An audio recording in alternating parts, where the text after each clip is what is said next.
The people of the town say click. Hello! Hello, Tuesday morning crew. Good morning. Good morning, good mammals. Or good afternoon, or good evening. Good time zone. Good time zone. Good time zone. Yeah. We'll settle on that. Mm-hmm. How's everybody doing? How's everyone feeling today? What's your vibe overall? I see Rowan Archer's back for 55 months saying click. Hello. Ooh, welcome back. Fantastic. Thank you for 55 months of support. That's amazing. You're doing okay? Thank you. Thank you. Hungry is your vibe. Hungry's kind of my vibe too. I don't know if you can tell by my general demeanor, but I'm a little sleepy and a little hungry. Yeah. Yeah. Time to discuss. Feeling a bit tired. You have a headache. Hello. You're feeling a little funky. Funky. Okay. Funky can be good and bad. Yeah, I guess yeah, a little depending. of each. Relaxed vibes. You're new. Hello, Peter. Hello. Can I ask, is anyone else here new? Shout yourself out if this is your very first, let's say your very first Good Mammal stream even. Maybe you were on another stream, but we can tell you a little bit about what Good Mammal is. Hey, Yumi. Hey, Yumi. Hello. Thank you for joining us. And Just Not Jade, thank you for 5 months of support. And Neon Medusa says, this is my first time. Hello. Hirvo Shek. Hirvoshek, hello. Thank you for joining us. Well, Good Mammal is a stream where we have some discussions about life. Yeah, and what it is to be human. What it is to be human, how do we live our best lives? And, Today today we're talking about overthinking. Yeah, so It's something that we are, very stuck real. with. We did a little poll at the end of the stream to talk about what was the subject of choice. And, well, the subject of choice was overthinking. And so the positive version of that is like, how do we deal with overthinking? How do we calm our overthinking minds? Mm-hmm. I definitely am an overthinker. Yeah. I just do. It's just the way my brain is designed. I think maybe if you enjoy problem solving, then maybe you are prone to being an overthinker. Well, actually, there are at least 10 different types of overthinking. Oh? Yeah, so it's not just one. There's I don't know. many. I was thinking about it. I think there might be 11 or could be 12 different types of overthinking. I was thinking there's maybe 100 different types of overthinking. Actually, when I was thinking about all those different types, I was thinking of subtypes. Yeah. And then I had about 14,000 subtypes to those individual 1,000 original types of 10,000 types, which if you put that all together is probably somewhere... Beep. Reset. Beep. Oh, hey.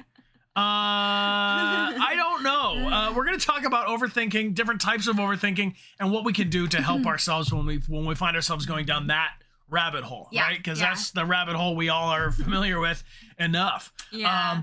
Thank you so much for being here. And hey, Alana Valentine, welcome back for 27 months. Alana Valentine, thank you. And thank mods, you. let's say thank you to our mods. Mods, you know what I'm talking about right now. Do the thing. Do the thing we were just talking about. It's time. Thank you so much. Our mods, our lieutenants help us all the time on our streams. Big thank you to Discord team. Yeah. There it is. Y'all know the thing. I see Tony Spaghetti, welcome back for 3 months, saying their mission successful sticker arrived today. Nice. So today was a great day. Beautiful. Well, fantastic. I'm so glad to hear that. Please use the mission successful sticker as a reminder to celebrate your wins. Your wins, big and small.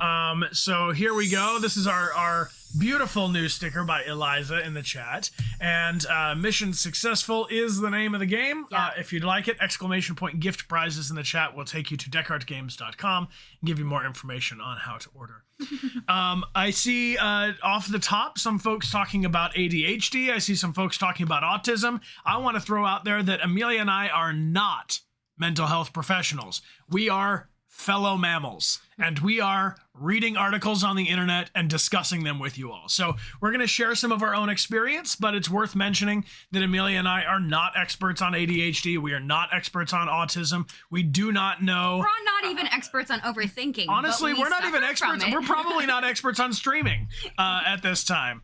But this is just us discussing what it is to live our lives. So we hope you all will join us with an open mind like that and not get too worried about monitoring each other in the chat. Let's all just share our experience. And if you feel like typing, type. If you feel like lurking, lurk. Yeah. No pressure at all. You can just sit back and listen.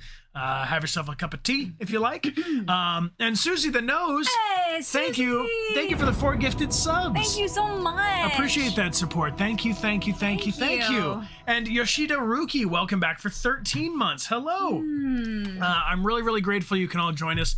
These Good Mammal streams have been a lot of fun, and they're slowly going up to our YouTube. So if you would like to watch any of the past ones, please consider checking out our YouTube. We are going to connect the dots back through. So sometimes the things we're discussing, like might come up like boundaries. Yeah. Oh, we did a past stream on that, or overwhelm, right? Or burnout. So if you'd like to check out any of those past streams, you can see them on our YouTube channel. They also stay up on Twitch for 60 days, 2 months. Yep. So if anybody is just joining in, feel free to look that up and catch up on some past ones or send it to a friend. Just Not Jade, welcome back for 5 months, and Amber Rocks, welcome back for 26. Hey, Piper the person, Thank you, welcome thank back you. for 4 months. It's always nice to see you too. I'm glad to have you join us. Our mods have some links, Amelia. You sent me 2. Would you like to start with the 10 types? Yeah, I think let's get into the types. Okay. And we're gonna scroll down a little bit to the Yes, indeed. We'll scroll Thanks, down to the Brian. words. We won't just look at the title of the page. So before we get into talking about the 10 different types, because there are many different types, but at least 10, what does overthinking mean to you? Good question. What does it feel like when we're overthinking? What does it look like? How do we identify it?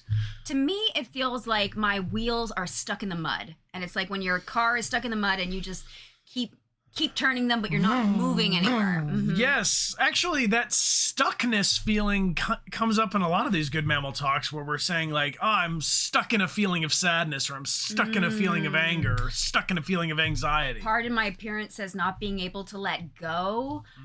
Yoshida says my brain running in circles, unable to take a break. Roklus says it's like a maze. Like repeating. Stuck in an endless loop. Over fixating, I'm seeing that. Feels like anxiety, being trapped. Putting too much effort into something that is simple. Foggy brain, mind traveling. Okay. Thinking a lot. So it's unable to find closure. That's interesting. Like difficulty landing on a decision. Perfection. Maybe indecisiveness is foggy a symptom. Mind. Hello, Jax. How you doing? Thanks for joining us. Come on in. And Brooklyn is honking. Thanks for the gifted sub to Casual Loomer. And Yoshida Ruki, thank you for the 5 gifted subs. Thanks so much, Yoshida. Thank you for showing some love. Good to see you. I'm glad these streams are helpful to so many of you. They really are for Amelia and I as well. A great discussion to get into. Trying to prepare for every possible scenario, overthinking about the future. So that to me sounds like extreme risk aversion. Not letting yourself go. Uh-huh. So essentially from the reading that I've done, it seems that the difference between overthinking generally and problem solving is when you're overthinking, you're fixating on the problem and you're not looking for a solution. So you're only looking at what's wrong or what's bad or what's negative, versus if you're problem solving with overthinking, you're thinking of a solution, how to get out of that. What are the ways that you can move forward or past it? So do you want to read this article, or do you want to just summarize it for us? Now you're overthinking. Now I'm overthinking. What do you want to do? I was thinking we could just talk about the different types. All right, we're going to skip forward to the types down here at the bottom, this section. This is what we want? Yeah. Okay, cool. Itsy Bitsy Batsy Spider, welcome back for 8 months. Appreciate you. Let's go. Like, my brain is tied together and trying to escape.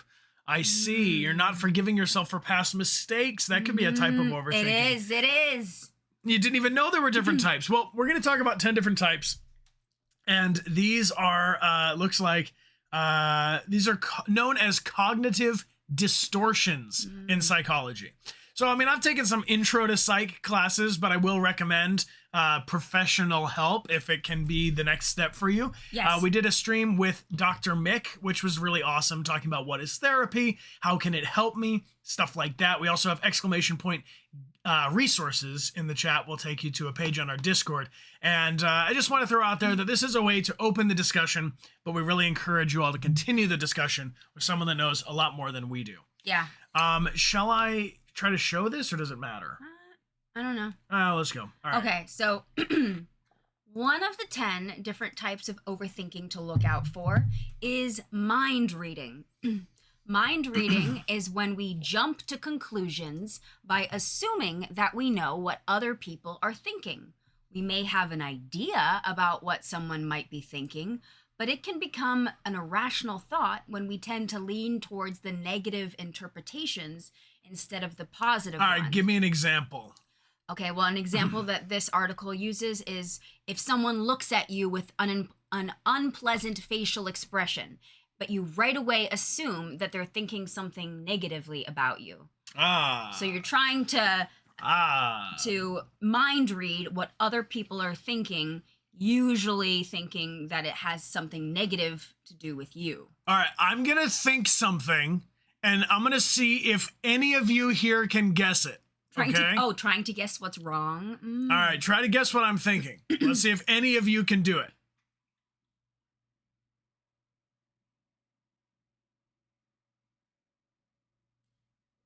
Hungry?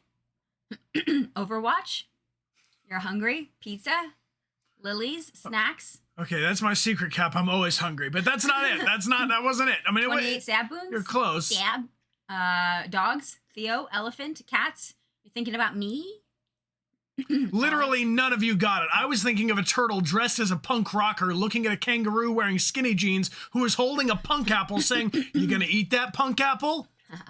That's what I was thinking. So, all right. So number one, we've already proved that literally none of you can read minds. I think it's worth checking in with because I can't read minds either. Yeah. But a lot of times I tell myself that I can. Or that we know what's going on in somebody else's head. That's definitely an interesting one, right? Or the assumption you're gonna be, hey, before you get mad at me, let me just go ahead and correct that thing. All right, Rogue Wolf, welcome back for 36 months. Here's type number 2. Let's do a kind of a speed over with these top 10, and then we'll get into the ones that y'all think are the most intriguing. Number 2, this one is for me personally, worrying about the future. This is also known as fortune telling. We may jump to conclusions by processing the worst case scenario and the negative what ifs when we have no evidence to back up our predictions. Here's an example. You're going through a hard time and you tell yourself that life will never get easier. Life will never get better for you. You see one bad thing on the horizon and we assume it's always bad news on the horizon. Yeah. Damn, worrying about the future. That's a real one. Yeah. That's a real one. That's catastrophizing. I think so. Yeah. So here's as actors, right? So Amelia and I, not mental health coaches, not professionals in this arena. We are actors. But one of the things that actors are focused on being is in the moment. So right now, when we're in the moment and we're reading chat and we're responding and we're going like this, you all know the idea of being in the moment. It's like when you're playing catch and you're successfully catching the ball. Your eye is on the ball and it's going back and forth. This is good acting, ideally. If I'm thinking about the past, then the ball's going to hit me in the head because I was thinking about the past. If I'm worried about the future, I'm trying to grab the ball before it even comes to me, right? So I'm not playing successful in the moment catch. So for actors, the goal is to be in the moment. The opposite of being in the moment is being either stuck in the past or, in this case, worrying about the future. Well, they're also like worrying about the future and being conscious and thinking about the future. It can be helpful. I guess the differentiator between what makes it negative or starts taking it into a toxic area is when we're only focusing on the negative things that could happen, and we're not problem solving of how can we make changes so that way it doesn't happen. These things that we're catastrophizing about is about if we're only focusing on, oh shit, it's going to be so bad, or this is going to be, I know this is going to fall apart, I know it's going to be bad like this, then we're kind of stuck in this only worst case scenario point of view. May I throw out a favorite quote that helps me in this regard? This is Seneca, the poet. A man who suffers before it is necessary suffers more than is necessary. So if you're suffering for something that is happening in the future that hasn't even happened yet, you are living in psychic and sometimes physical suffering that you actually are not even indebted to. You don't know. right? That's like assuming the worst. And I know that. I know that's a thing. So a person who suffers before it is necessary suffers more than is necessary, because from today I can think about 10 things that could happen in my afternoon that are bad for me. Yeah. I could feel the suffering of this is bad, this is bad, this is bad, but only one of those possible outcomes could even happen. So now I've suffered 10 times, right? Well, Vishelia asks, but shouldn't we be prepared? Yes. Yes, but I think the differentiator is when you're prepared, it's because you've problem solved. Yeah, describe being prepared for me. How does being prepared feel? I was a Boy Scout. I know about being prepared. I personally think it's really important to be prepared. That's where a lot of my overthinking stems from, right? So I'm thinking about, what's coming up in the future? But when I'm prepared, I feel ready. Yeah. When I'm worrying about the future, I feel unready. Having a plan B, so having a backup plan. Okay. Being mentally ready for disappointment. So managing your expectations. That's realistic. That's good. Reassuring, like a safety blanket. Yeah. Being prepared to you means feeling ready to take on anything. Beautiful. I like that. Yeah, for me, there's a big difference between being prepared and being over-prepared. And I think thinking is good. Overthinking is not as helpful, right? Being prepared is good. Being over-prepared is a pain in the ass. Like if you go on a vacation and you're going to be gone for 5 days, would it be reasonable to bring 5 or 6 sets of clothes? Yeah, just in case the weather's not lined up. That's being prepared. I'm going to have layers. Or if something spills, you know? If I bring absolutely everything in my closet, everywhere I go, all the time, then I might be over-prepared. And so what happens is my experience of those 5 days on vacation becomes dragged down by the fact that I have to carry all this stuff to the airport. Somebody might lose my bag. I might leave something at the hotel. Oh my God. I can't find it now because... Right? Can you imagine if you brought like all your clothes on a vacation and then they lost your suitcase? Can you? I don't bring all my clothes. But I've gotten better. We've gone on lots of trips, and Amelia, you have learned a lot. One category of clothes? What's the one category of clothes when we're traveling that you have drastically improved your preparedness on? Well, usually I end up just like wearing cozy clothes. Yeah, we always you bring 6 things and you wear 2 things. That's beside the point. Shoes. How many times when we go traveling, my wife is saying, but I got to bring these shoes to go with this outfit, and I got to have these shoes to go to this thing, and these shoes aren't nice enough to go to that thing, and now my baby is wearing heels on cobblestones. Yeah. And that doesn't make any damn sense. Wear one pair of comfortable shoes, maybe a fancy pair of shoes if you need it. But like traveling, unless you're gone for more than 2 weeks, I think bringing more than 2 pairs of shoes, the ones that are on, the ones that are in the bag, that's a lot. Choices, yeah. So, but it's the difference, right? So being prepared would be thinking and saying, all right, I'm going to go on a hike and I'm going to be near the water. So I'm going to need shoes that are helpful under those sorts of circumstances. Being overthinking or over-prepared would go, you know what? I don't know. Anything could happen. What if I end up on the moon? What if I end up under the ocean? I should bring scuba stuff. And you don't have any scuba adventures on your calendar, right? I mean, we're talking about the sweet spot here. Because I'm noticing a lot of the times when we're trying to stop ourselves from like overthinking or overfixating or having too much anxiety about something, it's like, yeah, but like, what about the good side of it? It's like, well, yeah, good side. It's like the right amountness. Yeah. Right? So it's about the quality and quantity. It's about finding that middle ground, the balance, so that you're not too radically over on the overthinking where it gets to the point where you're stuck, where you're like ruminating on the same thing over, where you just like spinning your wheels in the mud, where you're thinking and trying to find a solution, because it's important to be looking at the different options, but not to the point where it's detrimental to your mental health. Yeah. I think a good way to analyze this example, let's say, of going on a trip. Imagine the last time you went on a trip and you were gone for a week or for 5 days or something. Imagine when you got your suitcase back home, how many of the things you put in that suitcase are still folded the way that you put them in the suitcase? And for me, the goal, the sweet spot now, we've been doing a lot of traveling, so this example helps for me. But like the goal is that I come back and I've got like one pair of shorts and one shirt folded up, and the rest of it's all on the laundry side because I brought the right amount, but I had a little bit of contingency. Yeah. Anyway, I'm just trying to use more concrete examples because a lot of this stuff is going to be pretty heady. Hey, Cocoa Beans, thanks for subscribing and welcome. The Ace of Shovels, welcome back for 7 months. Nice to see you. Mm-hmm. And Pikachu Kitty, welcome back for 2 months. Welcome back, Pikachu Kitty. Thank you for the support. I'm glad you can be here, and thank you for subscribing. Flaminclo, welcome back for 3 months. Starting school tomorrow, sending good vibes. So exciting. This would be another thing, right? I loved getting prepared to go back to school. That was so much fun for me. Getting the different binders and having all the matching colors. I would label them all the night before. I got the Trapper Keeper in some grades, right? Yeah. But like, it's helpful to have one folder for every class, maybe. But I definitely have been over-prepared even in that case, right? Mm-hmm. Whereas, like, you can use the same pencil in every class. I don't need the pencil for math, the pencil for writing, the pencil for... Unless that really totally satisfies you. So for anyone who's just joining us, we're talking about overthinking and how to calm our minds. And right now we're going through the 10 different types of overthinking because there are many different ways in which we can get stuck in overthinking.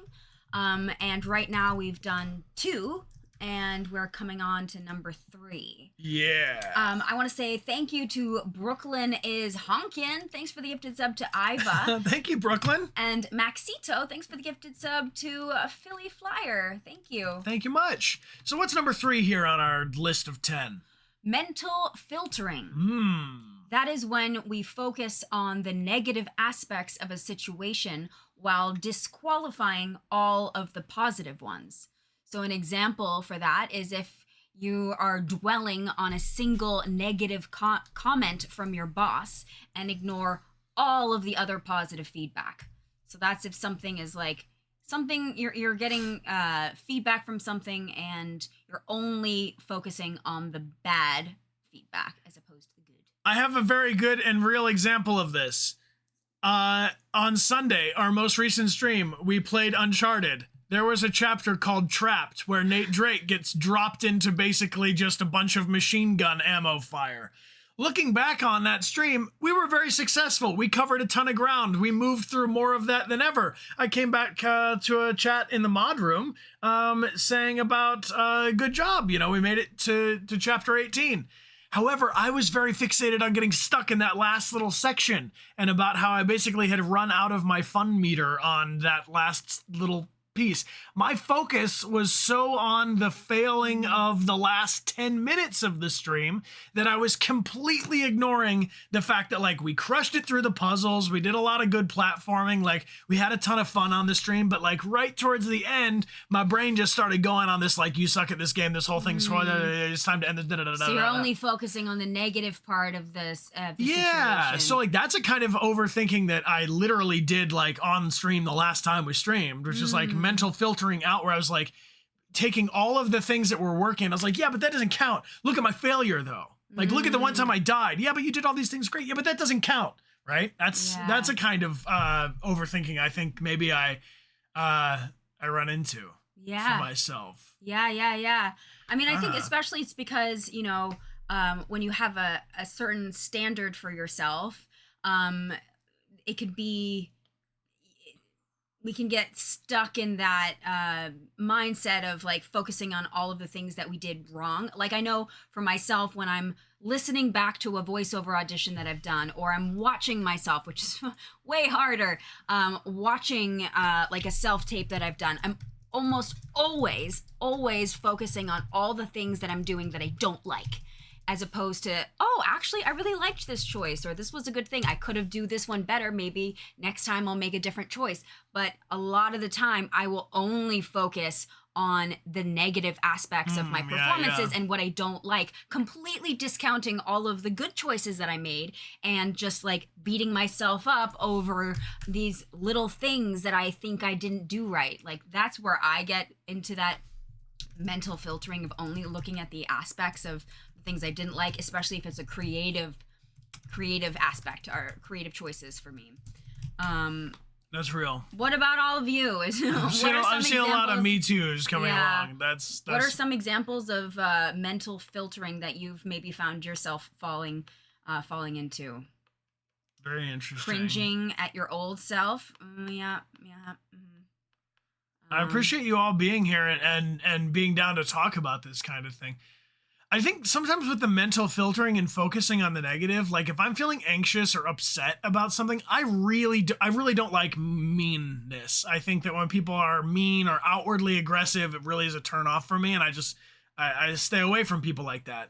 So I never want to be mean or outwardly aggressive or show my anger, and so sometimes I snuff that energy out, and then I have to put it somewhere, and then it goes at me. And so then I'm being mean at me so that I'm not being mean out loud, or like even saying like angry, aggressive things like, fuck this game or whatever. And instead it translates so that I'm not the guy who's frustrated at the game. I'm the guy who's frustrated at myself. If that's, I think I'm redirecting the negative energy, but it's coming back at me and through me, which is weird. I see Music Box Heart talks about rewriting DMs or messages at least 10 times before you let's raise our hand when we're doing that. Yes, Amelia and I read each other emails and texts out loud. I'm just like double checking, triple checking. Dear Dad, we can have lunch at noon. Is that good? Should I send that? Like, Dad, lunch at noon might be a better idea. Yeah, how about lunch at noon, Dad? Hey, Dad, how are you? Hey, Dad, do you eat lunch too? He's gonna think I'm so stupid. Yeah. All right, let's talk about number 4. All right, number 4 is called emotional reasoning. Again, the mods have the link, and this is on stylus.co.uk/health, mental health, types of overthinking. Assuming that our negative emotions reflect the truth. It can be explained as, I feel it, therefore it must be true, which is, I think, something I literally said at the end of the stream on Sunday. Our feelings are a reflection of our thoughts, but as you can evaluate through this post or this article, our thoughts are not always true. Example, you feel angry, so you think you must have been treated unfairly.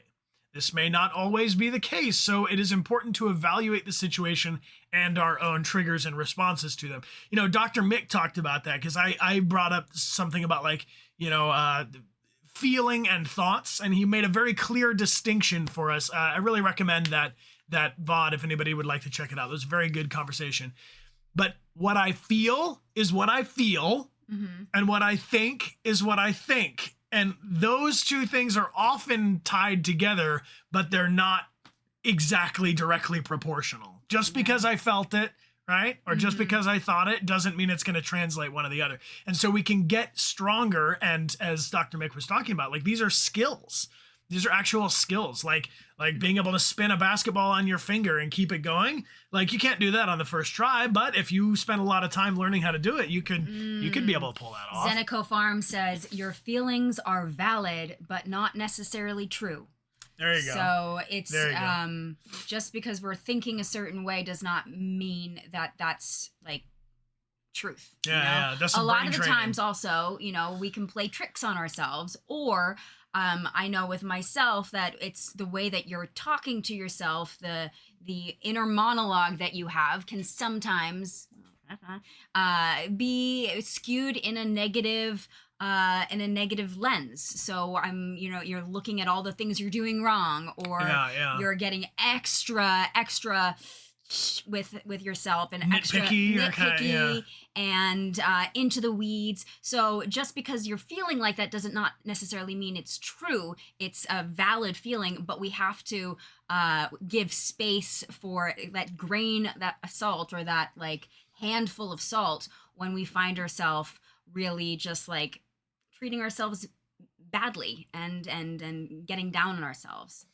Speaking of, do you want to move to number 5? We're looking at 10 types of overthinking here today. What is number 5 there? Ruminating about the past. Whoa. Constantly repeating a memory of an event in the past that was upsetting, hurtful, or embarrassing. So an example of that could be shaming or criticizing yourself for a mistake that you made by replaying the scenario over and over and over and over and over. And Who here thinks they're ruminating on the oldest thing? Anybody ruminating on something that's over a year old? Let me say, oh yeah, ruminate on that decision. Anybody ruminating on something that's really crusty, like 5 years old? Anybody got 5-year rumination? I mean, sometimes I fall in. I got some of those. Anybody got a 10-year-old rumination problem? A really stinky one from beyond the grave, 10 years old ruminating? Let me see. Who's got a 20-year-old rumination? You know, it's like... they don't age finely. It's not like cheese or crusty, wine. They get weird, right? Me as well. So like I you know, it's funny to think about it kind of in those broad strokes, but it's like the if you think about, I mean, really, in 20 years or 10 years or 5 years since the thing happened that you just are still hanging on to, how many good things happened? How many positive moments happened? But then that's that number 3 one, that mental filtering, where it's like in 20 years of memories, there must have been so many good ones. But then you're stuck on that one, Bri. You're hanging on to that one thing from high school or that one weird moment from last week even yesterday. Yeah. There's been so many good moments, but I'm stuck on that one. And so it's a bit of that robbing our present selves, right? Yeah. And also not being able to forgive ourselves, because if we're ruminating on a mistake that we made in the past or something that we're perceiving as a mistake or something that was embarrassing for us or just really unsettling, the fact that we continue to go back to that, to like put ourselves back into that negative headspace, is because we're not able to forgive ourselves for that. And the only person really who is suffering from that is ourselves, because nobody else is forcing us to go back to relive that, only us. Yeah, I'm not really thinking about anybody else's past ever. You don't want to repeat the same mistakes. Yeah, I think that's valid, but I think if you're ruminating too much, if you get stuck in that and you keep repeating it, then you're at the certain point, you know what that mistake is. You know what that thing that you did. You don't need to keep fixating on it. We don't need to think about it. We don't need to fixate on it. Yeah. It won't help us. I think that comes back to the preparedness thing. Like, what is a reasonable, okay, let's say the past mistake that I'm trying not to fall into is that I trusted someone I shouldn't have, right? And they took advantage of my trust. So if I am trying to protect myself against future instances of my trust being violated, then I could think of ways that I could set a boundary or a threshold to decide, how do I know when I trust someone? How do I know at what degree I can trust someone? But if I say, well, one person dishonored my trust, I can never trust anything ever again.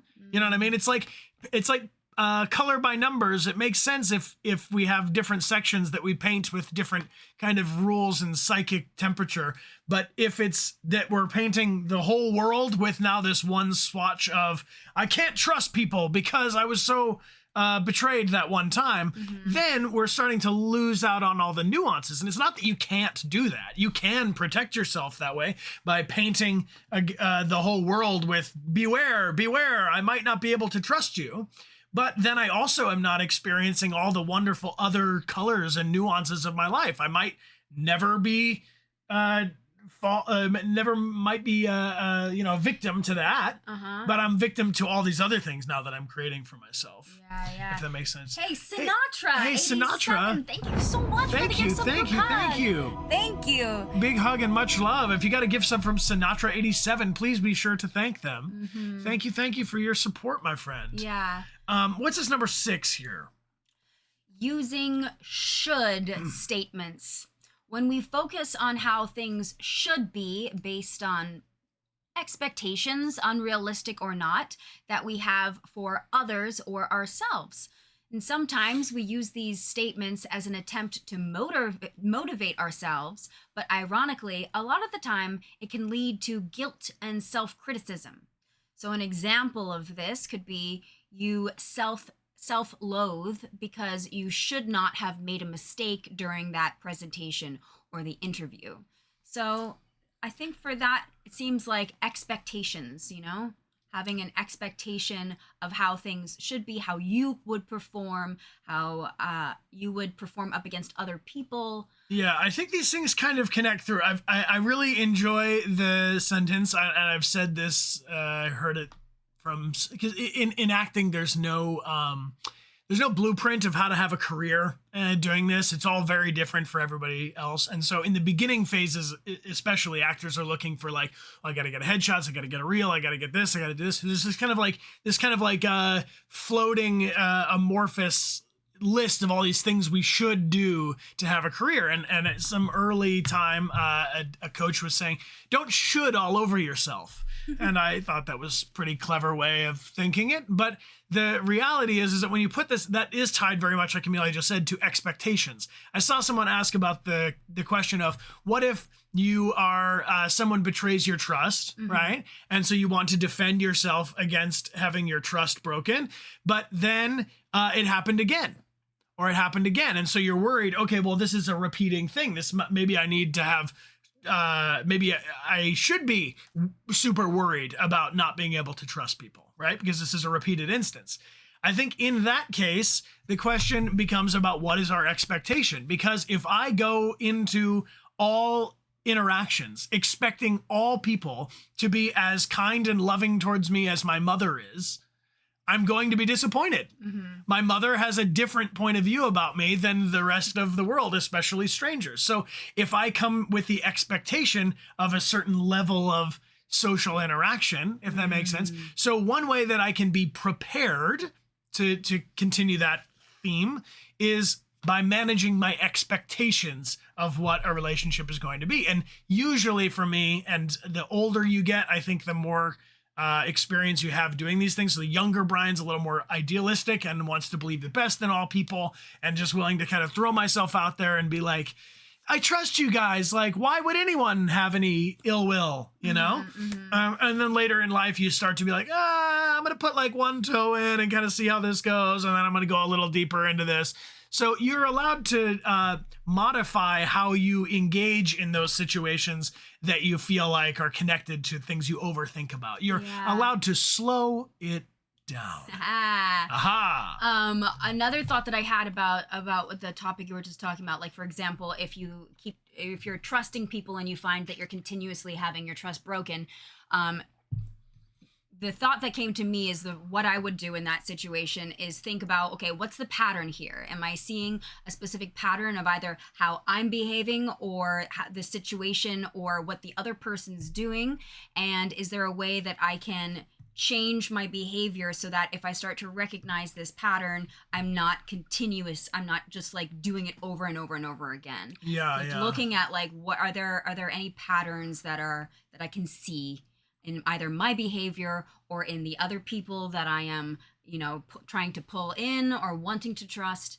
What kind of patterns can we see? I mean, for me, when you say about that, the most important element of being able to like utilize the information you just shared is that I am in control of one person on this whole planet.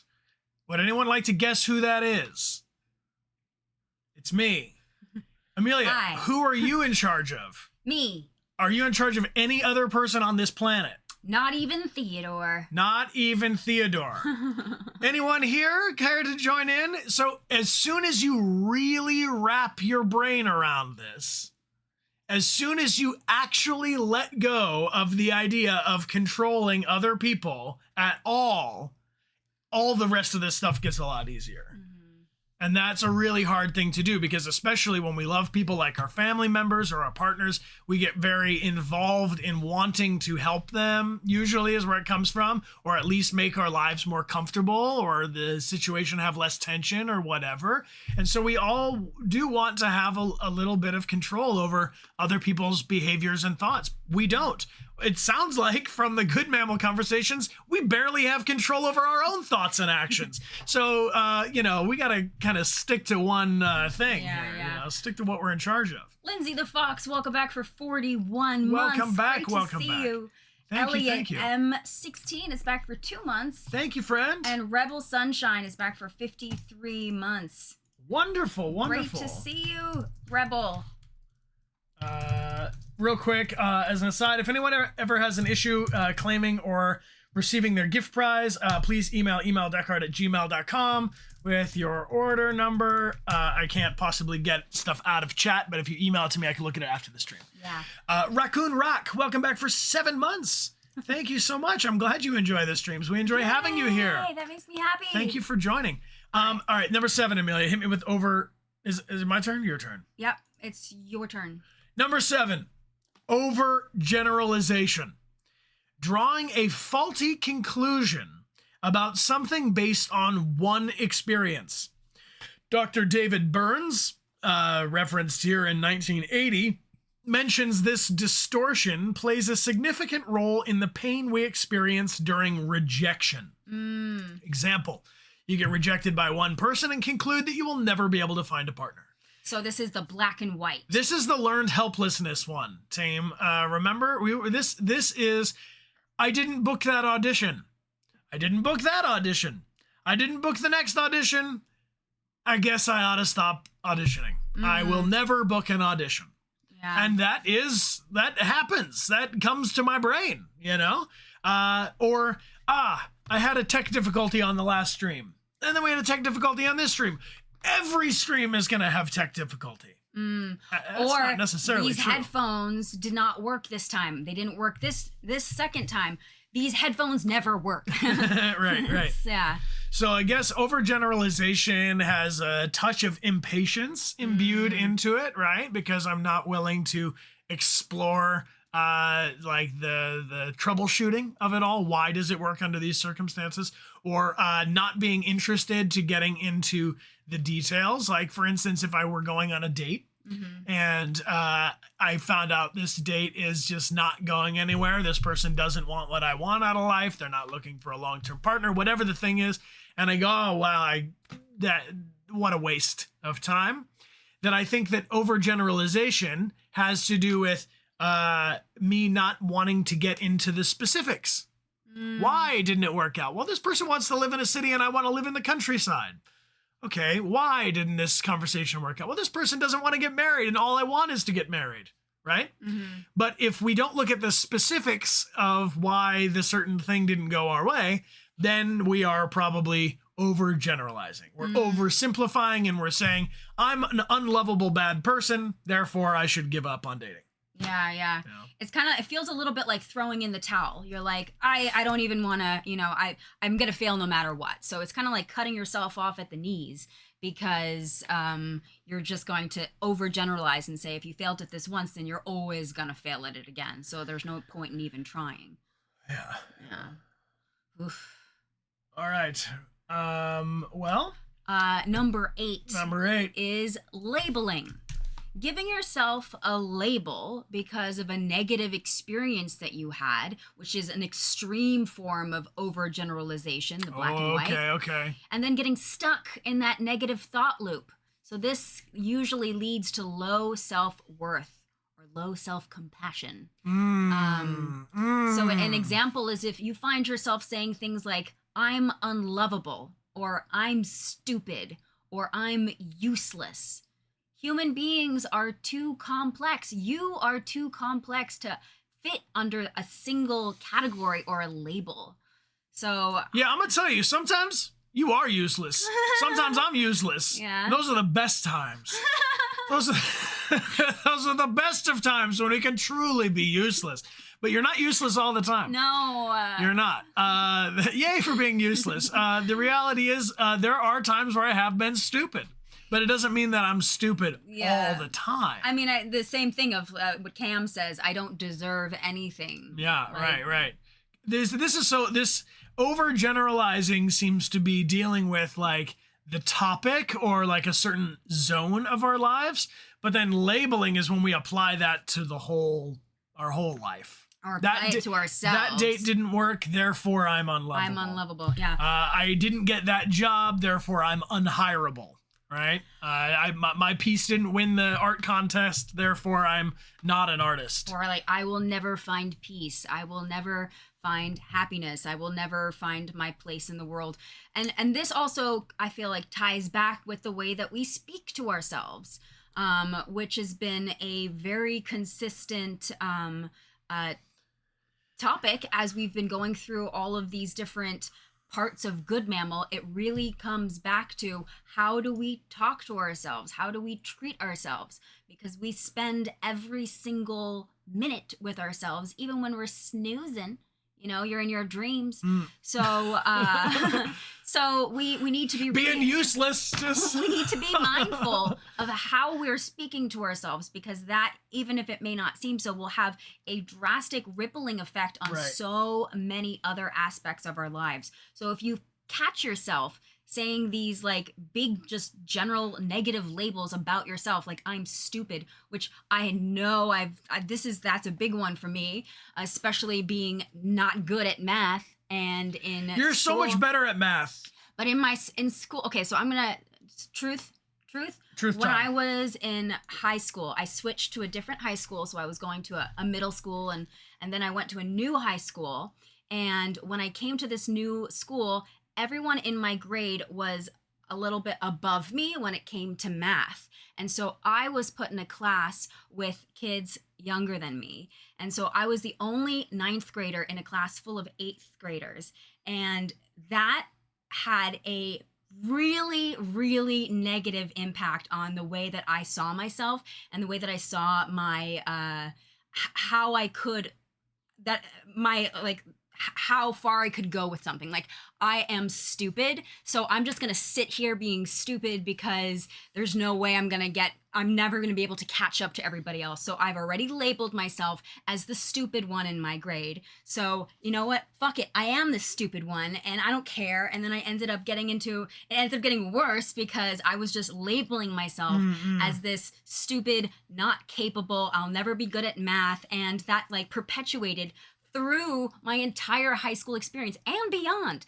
And it wasn't until very, very recently that I realized that this circumstance of starting off a new school and being put in a lower level of math had a really negative impact on the way I viewed myself. And it's because I was labeling myself as stupid. You're super not stupid. I know, but like Alexander Hamilton. Now I know, but I still find myself falling back in, especially with math or anything sciencey, you know, because I had told myself that, and I felt like my school saying, okay, you're not good enough to be, you're not high enough level to be with people of your class. You have to be with the class lower than you, that I was labeled already, like the big banner over my head. Or you labeled yourself. Yeah. That. I mean, because it is worth mentioning that you can have the same experience, but frame it in such a way to say, I'm getting like I'm getting caught up to speed on this. I mean, you were to give yourself some grace, and that if you're literally in a different school and you're learning at a different, curriculum, and then there's a gap between the two curriculums of the two schools, that really the task that you're up to is, kind of blending these two schools curriculums together. And that, not that you are inherently not capable of doing something, but I think that's a really valuable thing that you shared. That I also was in the math class lower, but it wasn't until I was a senior and I was in the junior math, and I was just getting some math because I needed to graduate, and I was sitting in the back of the room, and that's when I learned about D&D. Was because I was like, oh, what's that book all about? What are those silhouettes of the different races and things? So I think it's important to give ourselves a fresh shot at it, because Emil, you are good at math. Like when we talk about stuff, when we get into it, like it's not something you can't do. It's something that you resist doing. Yeah. It's like me and spelling. I mean, my thing is the other way, is like when it comes to, I mean, you literally see me type ripos into the internet all the time. Yeah. All the time.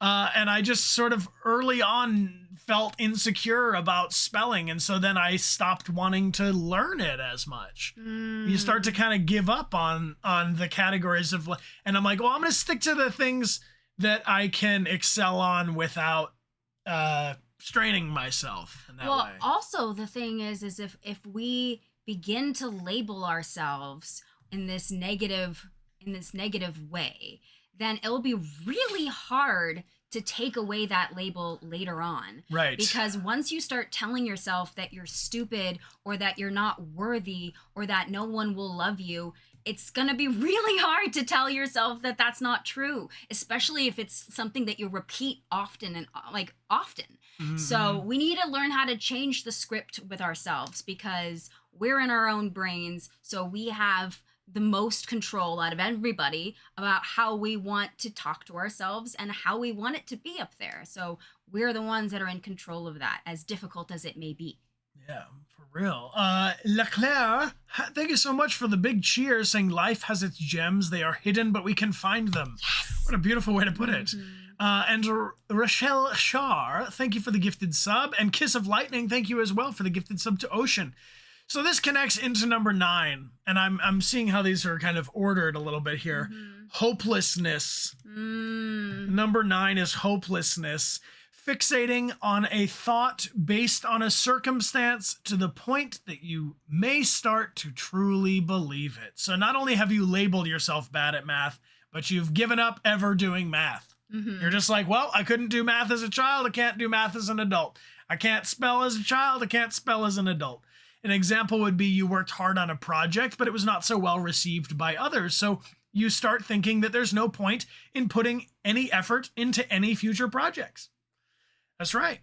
Yeah. Very, very dangerous trap of overthinking. And because when we get to this hopelessness stage, we're taking away our own power. Yeah. We're taking away our own control because we only have control over what?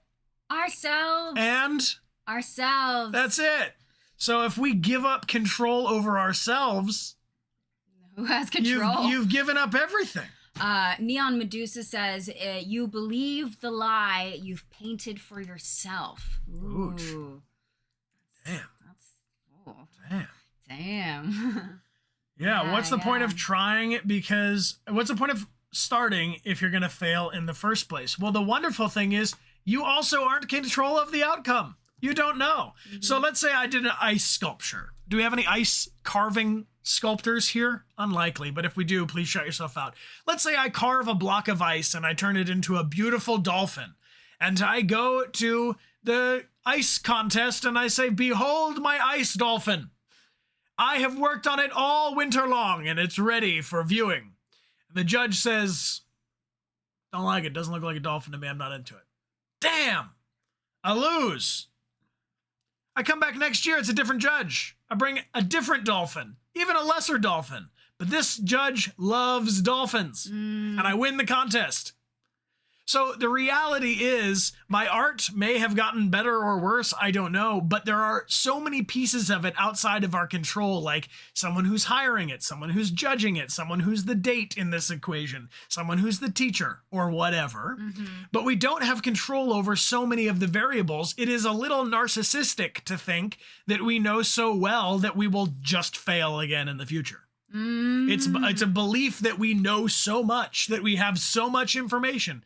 And I like to say all the time, that I need more information to determine the best approach. Yeah. So I think about that a lot. So it's important to check in with what we don't know. Hello Darkness says, not knowing the outcome leaves lots of room for hope. And rebellions are built on hope. I love that. Yes, hello Darkness. Thank you for saying so. Crazy. Welcome back for 13 months. Welcome back. Daisy P. Wright says, I think of it like trials in court. Oh, wow. I'm only one person, but there's still the other side, the judge, and the jury. Yeah. There's a lot of people involved in making our lives go around. Even if we feel like we live pretty simple lives. Like imagine I had a life where I work from home. I have no roommates. I have I have very few people that I interact with. The reality is there's still 8 billion other people on the planet that are impacting my life. Whether I acknowledge them and see them and interact with them on a day-to-day basis is kind of beside the point. Where none of us are truly alone, and none of us are completely responsible for, the outcome of our day. Yeah. It's not all just from your experience. Alberto says, sometimes the only failure is not trying. Yeah. There you go. Yeah, you miss 100% of the shots you don't take, right? Yeah. All right. What's number 10 there? Here's the number 10. All or nothing thinking. Only evaluating yourself or others in extreme black and white categories. So an example of this is you answered one question wrong in an interview and then consider your entire performance as a failure, discrediting everything else you may have excelled at during the interview. So this is similar to one of the earlier ones of the black and white of...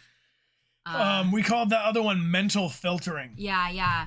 Mental filtering is when we focus on the negative aspects of a situation and disqualify all of the positive ones. But this, I think, is the more extreme version of it, where it's only black and white. So if you did one thing wrong, everything else sucks too. You just sweep it all off the table. Who that sounds like, team? I'll give you a clue. Who only deals in absolutes? Me? Me? Death Maul? Sith only deal in absolutes. There we go. Sith. I mean, a half a Sith chopstick. I mean, it's not a surprise that the dark side or the bad guys in a lot of movies or the villains in superhero stories, something happened. Some bad thing happened. Usually they were an innocent or in some way wronged, the victim. But then they hung on to that one thing that went wrong. They fixated on the past. Look at this. This is the path to being a villain. Oh my God. Gosh. They think they can read minds. They're trying to control the future. They're dwelling on the negative thing that happened. They're using emotional reasoning. They're being driven by their feelings. They're ruminating on the past, using should statements, overgeneralizing, labeling themselves an empire, creating a sensation of hopelessness and all or nothing thinking. I mean, this is the path to the dark side. Wow. Whoa. I should end the stream right there. Mic drop. Just go watch Star Wars. Bye. Don't be a villain in your own mind. Yeah. I mean, it's interesting to think about, right? Because when you watch it happen, this is another thing keeps coming up in Good Mammals. Like when I see a character do that, or like I'm watching a movie or playing a game, or I'm talking to a friend, somebody else is having this experience, my sibling has this experience or something, it's so much easier to see on the outside, like, dude, you're kind of going to the dark side, the way you're talking, like you're just saying all that stuff, I don't know. But then when it's us, it's a lot easier, or it's a lot more difficult to recognize. It's easier to get kind of lost in the weeds of our feelings and the kind of tricks our brain plays on us, everyone is the hero of their own story. No one sees themselves as the villain. Yeah. But the reality, I guess, is that we're both hero and villain, because the person who's the best to me on the planet is me. And the person who's the worst to me on the planet, also me. Which is really rough. But I do think that's the plight of humanity. I think that's what we get for being alive. Yeah. I don't think you get the ups without the downs, I think that's what we're stuck with. So those are some of the 10 types, but there are, there's also different ways that you can label these types of overthinking. And surely we could take the 10 and break it into 12 or break it into 20. We could overthink it or simplify it even more. But if you'd like to read the article, this one is the one on stylus.co.uk. It's the mental health page. And when we have a hydration break, which is now, we're going to come back and we have 6 easy ways to stop overthinking every little thing and just enjoy your life.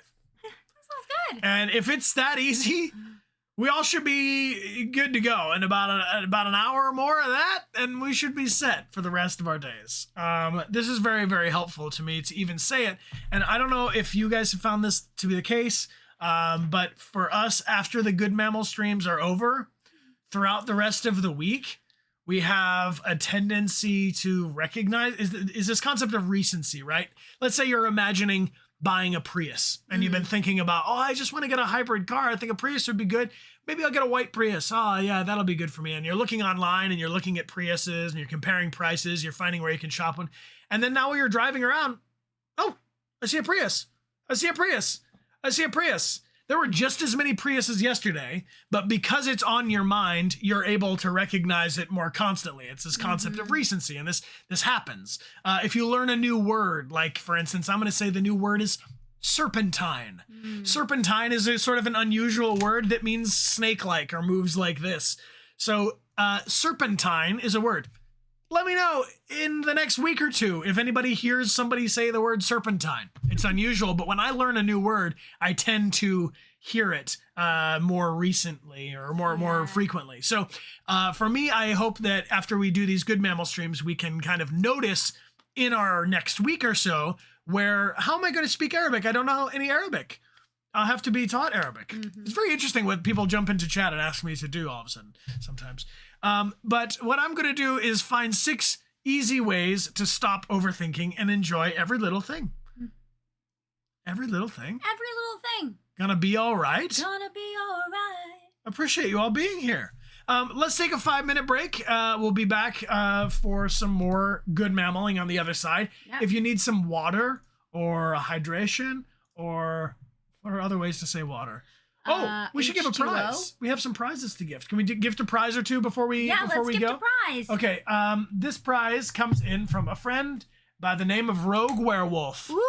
Rogue Werewolf, thank you, saying, because I received one, I'd like to pay it forward, and also thank you for the streams. Oh, you're welcome. Thank you so kindly, and they have gifted 2. So if you'd like to win one, type a thing in the chat that can be shipped almost anywhere in the world that the U.S. will ship mail to. And if you would like... yep, we're gonna take a hydration break. All right, let's pull one now and then one on the other side. Sounds good. Cool. Here we go. Do do do do do do do do do do do. All right, the winner is Willow Fit. Hey! Congratulations, Willow Fit. I'm gonna send you a whisper. You can check out instructions to claim your prize, and we'll be right back in 5 minutes. Thanks for hanging out with us, everybody. We'll see you in 5. Welcome back, everyone. Welcome back. Don't worry. We're not just going to give you 10 types of overthinking. We're going to give you 6 ways to combat the overthinking. Yes. Unfortunately, that's not as many as types of overthinking, but you're going to have to figure out the other 4 on your own. Yoshida Ruki, thank you for the 10. Yoshida, thank you. Yo, thank you. If you got a gift set from Yoshida Ruki, please be sure to thank them. And you can check out the starter kit. This will show you the way around the channel. If you're new, check it out. It'll help you out. Okay, so I'm gonna change. We're gonna pull one more winner. One more winner. But first, I want to change the subject here to 6 ways to stop overthinking. Nice, like that. For anyone who's just joining, this is Good Mammal, which is a stream where we just talk about our lives and how to be alive. Be a good mammal. To live it, we're mammals, okay? Just chill out. Like, you're just a mammal. just eat your lunch. Take a nap, you know? What should we have for lunch? Questions. We're going to pull one more winner. One more winner, right, yes. Right. This comes from our friend Rogue Werewolf. Thank you, Rogue Werewolf. Oh. If you would like Salty to enter teeth? yourself... if you would like to enter yourself to win this mission successful sticker from Rogue Werewolf, then type something into the chat, anything at all. Our subscribers get 5 times entry, and if you gave a gifted sub, then you're entered in 10 times. I'm pretty sure you do have a salty teeth picture. QRS. S is for salty teeth. Oh, teeth. There we go. You're welcome. Really sorry. God. Recluse, I saw that. Good God, man. Good God. That's my werewolf. Yeah. I'm being a werewolf. Okay, look, let's find a winner. Let's find a winner. Thank you again, Rogue Werewolf, and here we go. We got it like this. Dog wool owner. Congratulations, Dog Wool. You just got a whisper from us with instructions on how to claim your prize. Your whispers they're over there. Up there.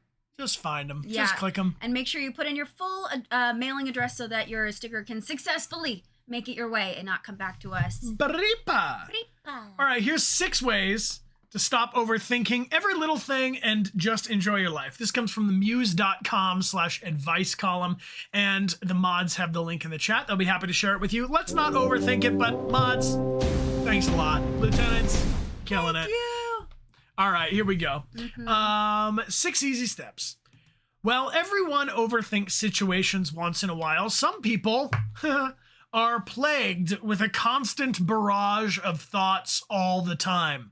Chronic overthinkers rehash conversations they had yesterday, second guess every decision they make, and imagine disastrous outcomes all day, every day.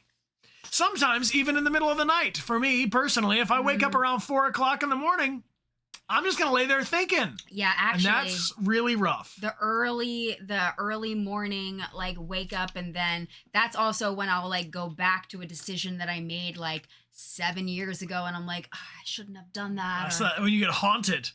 Late night haunting, unfinished business. Thinking too much about something often involves more than words. Overthinkers conjure up disastrous images, too. Their minds resemble a movie where they imagine a car going off the road or replay distressing events over and over again. Woo! Thinking too much prevents us from getting anything done. And it wreaks havoc on our mood, too. That's a fact. Yeah. Destructive thought patterns. Overthinking often involves 2 destructive thought patterns: ruminating and incessant worrying. Should we look up ruminating just so that if anybody... Let's define. Anybody want to take a definition at ruminating? How would you describe ruminating? What does it feel like? Like, for me, it's that, like, this tire being stuck. Yeah, we sat ruminating on the nature of existence, to think deeply about something, or to chew on the cud. So if you're like cows, over chewing, right? So this actually, that it's very simple, but we need to chew a little bit or we will choke and die. But we don't need to chew and chew and chew and chew and chew on the same thing. It's bad for your teeth. It's bad for the vibe. It's bad honestly. for your It's like, gums. What's going on with that guy? Why is he still chewing? That was one tiny little hot dog in pig in a blanket is what they're called. Yeah. Still chewing. Still chewing. So I think that maybe that could be a way to break it away from kind of all of the like heady thoughts that we get. But if you feel like you're chewing on an idea enough to swallow it, that might be a reasonable amount. We get into the category of overthinking or ruminating when we are chewing on chewing on chewing on chewing. And it's like, damn, unless you're a cow. If you're a cow, that's up to you. Personal preference aside, that's your own thing. But what this talks about here, overthinking involves 2 destructive thought patterns. Ruminating, which I'm going to tie, has to do a lot of with the past. We often hear rumination on the past, so I'm dwelling on it. Or incessant worrying, thinking about in the future. So if I'm thinking about the past a lot, if I'm thinking about the future a lot, I'm not where? In the present moment. In the present moment. This is another little moment for me to say, we are actors. We know about being in the present moment. We do not know about being professional mental health coaches or therapists or anything like that. So just got to throw that out. Yeah, no, I think it's good to remind. Ruminating involves dwelling on the past. Thoughts may include things like, I shouldn't have said those things at the meeting yesterday. Everyone must think I'm an idiot. I should have stayed at my last job. I would be happier than I am now. My parents didn't teach me how to be confident. My insecurities have always held me back. Ooh. So those are things looking into the past. Yep. Now, let's look into the future. With persistent worrying, involves negative, often catastrophic predictions about the future. Thoughts may include things like, I'm going to embarrass myself tomorrow when I give that presentation. I know I'm going to forget everything I'm supposed to say. Everyone else will get promoted before me. I know we won't ever have enough money to retire. We'll be too sick to work and we'll run out of money. Like all habits, changing your destructive thought patterns can be a challenge. But with consistent practice, you can train your brain to think differently. Here are 6 ways to stop overthinking everything. So I think also one of the important words in that little paragraph you just said is train your brain. So this is not something that we're going to be able to just snap our fingers, read these things, and now we can stop overthinking. Wait, you're saying you mean if I try this stuff one time and it doesn't work out, that there's still hope? Yeah, I mean... Oh, okay. Yeah. I was just going to give up. I was going to throw in the towel. I was just going to say, never mind, I'm hopeless. It's over. Yeah, it's... Baby steps, team. Baby steps. Yeah, baby steps, and it's training. So just like if you're training your body for being able to, run a marathon, you're going to do it in slow... I've never run a marathon, so I shouldn't use that analogy. You can use that. You don't should on yourself. You can use that analogy. It makes perfect sense. You have to build stamina. You have to build stamina. Okay, Link is out there. Look at Link's stamina wheel. Okay, now Link has been playing the game for 50 hours. Link's stamina wheel lasts a little longer, doesn't it? Right? I mean, we know these things. When we play video games, our character starts off weak and they get strong. Yeah, so yeah. How do they get there? XP. You need experience. You need to have some time in the game to get your skills up. A couple different challenges to learn how to do the roll and to do the hop roll in order to finally start to get get used to it, and then eventually at the end of the game you're like hop rolling all over the place, so it takes time, takes practice. Indeed. Practice. Hey Elsa 200, welcome back for 6 Esla, months. we always do that wrong with our little brains. Esla. All right, number 1, let's notice when we get stuck in our head. Overthinking can become such a habit that you don't even recognize when you're doing it. Start paying attention to the way you think so you can become aware of the problem. When we're replaying events in our mind over and over or worrying about things we can't control, acknowledge that this isn't productive. Thinking is only helpful when it leads to positive action. So this is a change blooms from within. These are my hands. I can control these hands. I can kind of control this brain. I can sort of control this heart. This is my entire realm of influence. And then also having this, becoming more self-aware and starting to see when we're getting stuck. So being able to recognize when we're starting to fall into this destructive way of thinking or these patterns of being able to recognize how we are, what's going on in our brain. There's also a link in here, a sublink that goes to 10 other ways you can stop yourself from overthinking, just in case we need it. Number 2, keep the focus on problem solving. Dwelling on problems isn't helpful, but looking for solutions is. If it's something you have some control over, consider how you can prevent the problem or challenge yourself to identify 5 potential solutions. If it's something you have no control over, like a natural disaster, for instance, think about the strategies you can use to cope with it. Focus on things you can control, like your attitude and your effort. Yeah. Very useful. I think that a lot of arguments between people that can come out of this one, where 2 people are overthinking it, but one person thinks the big danger of tomorrow could be this, and the other person says, no, the big danger of tomorrow could be that. And so both people are not in the current moment, right? Because they're solving problems, but they're focused more on what the problem's going to be than together working for the solution. So whenever I'm in a kind of an argument, disagreement, tension situation or whatever, my instinct is always to drive back at the problem, because if I can get the other person to acknowledge that we have a shared problem and we're looking towards a shared solution, it's a lot more effective than if this person thinks the problem is XYZ and I think the problem is ZYR. What's number 3? Challenge your thoughts. It's easy to get carried away with negative thoughts. So before you conclude that calling in sick is going to get you fired, setting up good boundaries, or forgetting that one deadline is going to cause you to become homeless, or just catastrophizing all these things, acknowledge that your thoughts may be exaggeratedly negative. Remember that your emotions will interfere with your ability to look at situations objectively. So take a step back and look at the evidence. What evidence do you have that your thought is true? And what evidence do you have that your thought isn't true? So trying to take a step back. Prove it. Prove it. All right. If you're this is an interesting one. Challenge your thoughts, because a lot of playing devil's advocate, perhaps. Well, a lot of you're putting your own thoughts on trial is what's happening. And so what I'm going to say I like about number 3 is that some of these are saying, okay, here I am, I'm overthinking,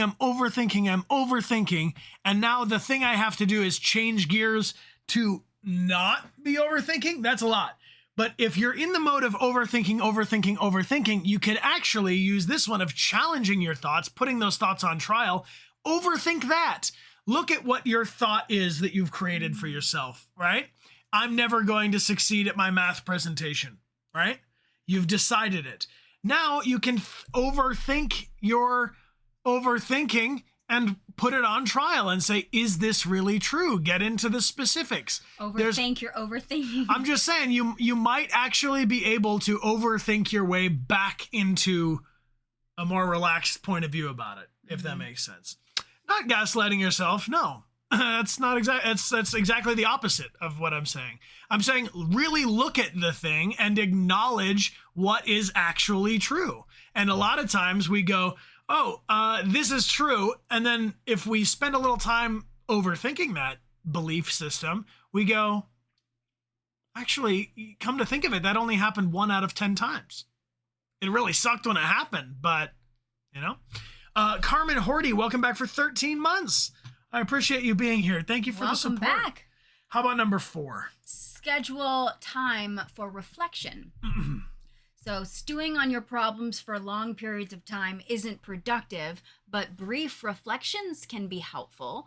So thinking about how you could do things differently or recognizing potential pitfalls to your plan could help you perform better in the future. So overthinking is not necessarily, if you're problem solving, can be helpful.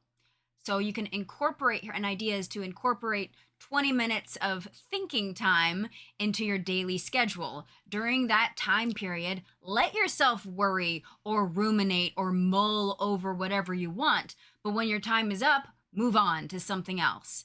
And when you start overthinking things outside of that scheduled time, simply remind yourself that you'll need to wait until your thinking time to address those issues on your mind. That's awesome. Amelia, so what is like time? So what is setting a timer? Setting a timer is... based off the other curiosity shows we've done. A boundary. It's a boundary. Yeah. So I can set a boundary for myself of how long I'm going to deal with this. And I definitely think we do this about certain topics of things. One example of a boundary is I'm all about having like fresh sheets and a nicely made bed. That's beautiful. I do not want to do that at 11:15 before I'm going to bed. There's something about like at 11 midnight, I just want to go in there. I'll change the sheets in the morning. So if you say this is a good time for me, when the sun is up, I'm happy to remake the bed. That's fine. I'll do the stretchy sheet. No trouble. If we tell ourselves, where is the best time for me to be doing my thinking? When do you do your best thinking, friends? When is a good time for you to do your thinking? For me, I'm a morning thinker. And then my thinking gets corroded over the course of the day. By the end of the evening, I might have a couple thoughts, but they're not much. But other people are the other way around. Their brain kind of warms up throughout the day. So it might be helpful for you to think about, when is my best time for thinking? When do I personally think? When is your best thinking done? I think in the middle of the day. Oh? Yeah. You're a midday thinker? I'm a midday thinker because in the morning, sometimes it takes a little while for my brain to like catch up with everything else. It like can be a little like, you know, like the generator that has to take a couple like pulls before it finally press X at the right time. And so I feel like after I've had my coffee and then I've had my food and maybe I've taken a shower, then I'm like, all right, I'm ready to tackle the day. Okay, I like that. I'm also seeing a lot of people saying that they're plagued by thoughts right before they're going to bed. Oh, yes. So in this case, maybe scheduling some time earlier than that to actually do some deliberate thinking could be very, very helpful to get some of that work done before it's bedtime. So I'm going to throw this out as like a little challenge, but a scheduled time for reflection sounds really helpful. I'm gonna pledge this to you all, and if you would like to do so likewise, feel free. For the next week until we do our Good Mammal stream on next Tuesday, I'm going to spend 20 minutes, because I think that's a good amount of time, in the morning, each morning, and I'm going to use that as my thinking time. Now, thinking is different than meditating. Meditating, in fact, I want the thoughts to come to me, I acknowledge them, thank you, okay, and let them go on their way and let myself kind of enjoy some peaceful place. But maybe after some meditation, you could spend time writing some thoughts down. You could do some journaling. You could look at your calendar and plan out what you want to do for the rest of the day or for the rest of the week. So I encourage you all to schedule some time in the part of the day that is the best for you doing your thinking. And let's see if we can't banish the overthinking to a certain concentrated, crystallized time for overthinking. And then maybe in the rest of the day, we'll just be like, well, I'm starting to overthink about it, but I did have some time thinking about it earlier, and I could always do it. I'll overthink it again tomorrow in the morning when it's time for overthinking. Is that cool? I'm gonna try that. I have no idea. 5, 6, 7. Thanks for being here for 16 months. Thank you for being here. And Krabby Cheese. Wow. Welcome back for 8 months. Appreciate you being here. Let's try number 5 on for size. Learn mindfulness skills. It's impossible to rehash yesterday or worry about tomorrow when you're living in the present. Mindfulness will help you become more aware of the here and the now. Just like any other skill, mindfulness takes practice, but over time, it can decrease overthinking. There are classes, books, apps, videos, and courses that can help you to learn mindfulness skills. When I think about mindfulness, an analogy that I liked best is that when your brain is kind of like going all over the place, it's a monkey mind. So having, how monkeys are always like jumping all over the place. And when you're in a mindfulness space, that's more like an elephant, because the elephant is very like deliberate in the way that they're moving. They have a consistency. There's more, like that. And so with the monkey mind, when your mind starts to like jump all over the place, try and bring it to the elephant form. I'm not. You're lacking the visual aid, which is important. You'll bring the. Just a moment, team. Thanks, Brian. I can't have my wife talking about monkey minds. Wobbling through this. Okay, I'm gonna zoom in on this chart here. All right, we're gonna disappear, but here comes a story. What's going on down here at the bottom? What do we see? We see a man, a monkey who is leading the elephant with looks like a leash.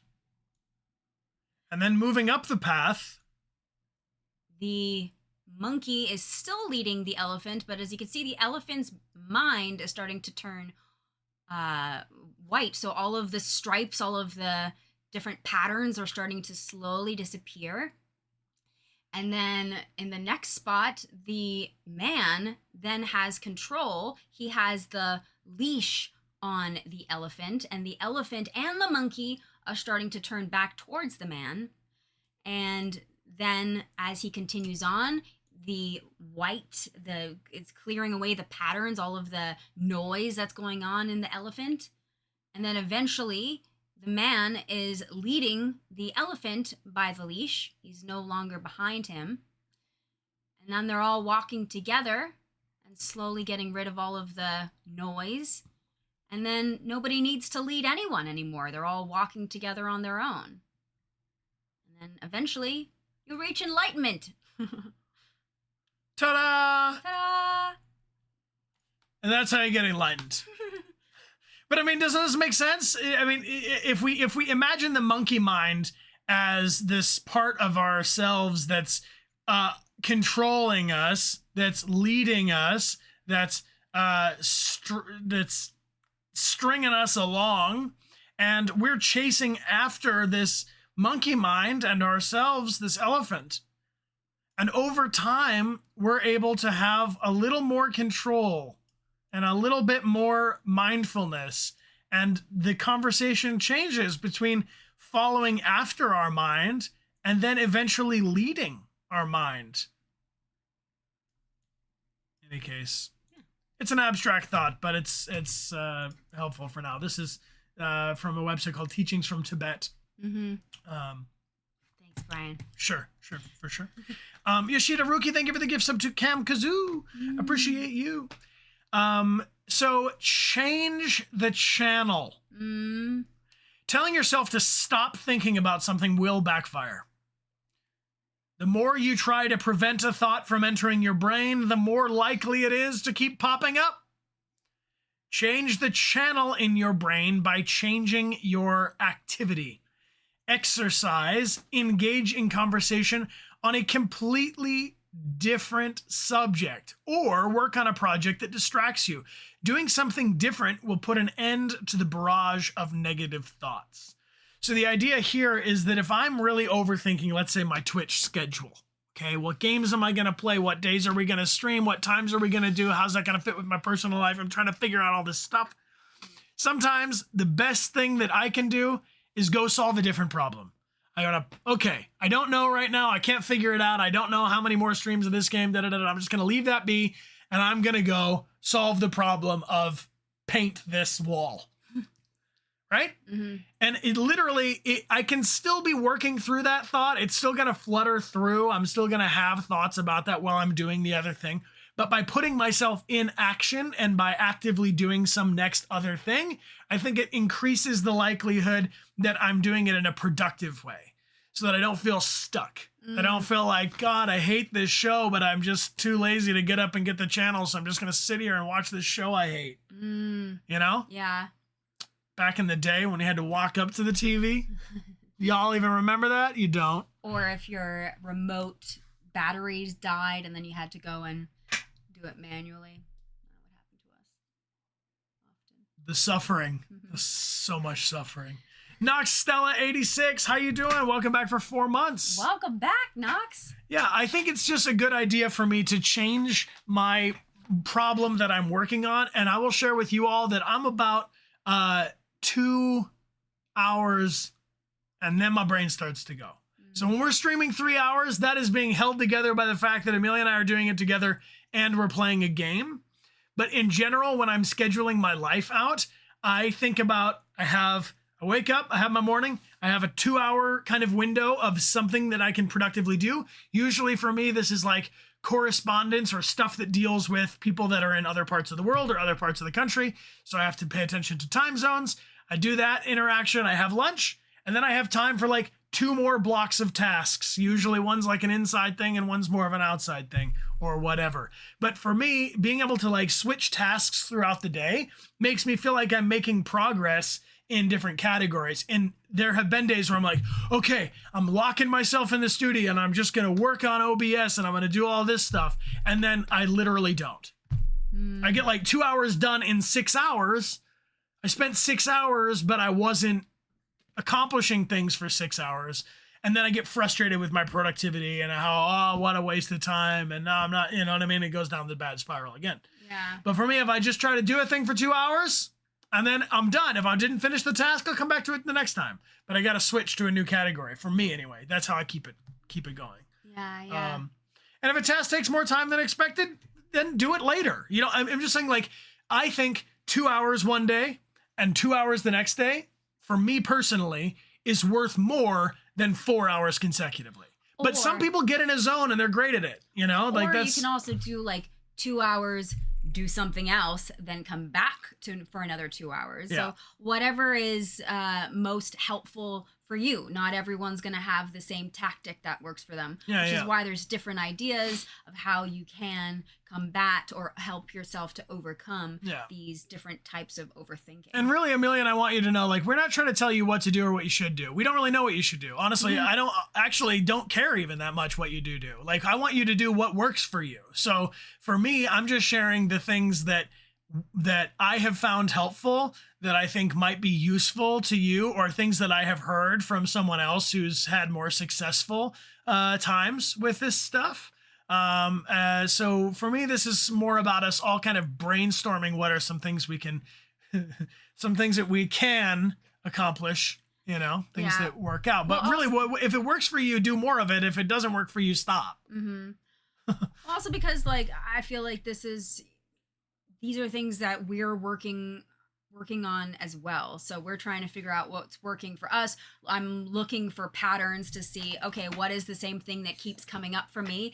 And it's the way that I'm talking to myself is like crucial. It has such a major impact. So if there are certain things that keep like lighting up for you, maybe give more attention to that. If there are certain things that just don't like jive, let them go, let them slide off, and try and find another way of looking at it that lights up for you, because it's a bunch of tools. So whatever tool you want to pick up to use. And none of this stuff just kind of like comes geniusly out of your own brain. Like, all of these things are just things that somebody else was trying or recommended for me or whatever. And then I gave it a shot one time, and then I was like, ooh, that really helps. And 9 times out of 10, it's the same thing that I tried to do before, but I just am looking at it with like a slightly different analogy or a metaphor, or like the way of interpreting it is a little different, and then it sticks. And then I'm like, oh, I get that. Duh. But I've tried it a bunch of other times before, and it didn't work because I was thinking about it, in words that didn't work for me. Sigma, to answer your question, I do think there will be androids one day like in Detroit Become Human. I think it will be before the year 2038, in fact, because everything else that happened in that game is coming right along. Yep. So yeah, I do think we'll have some humanoid androids, and in not too long, quite candidly. Be nice to Siri and Alexa and all that.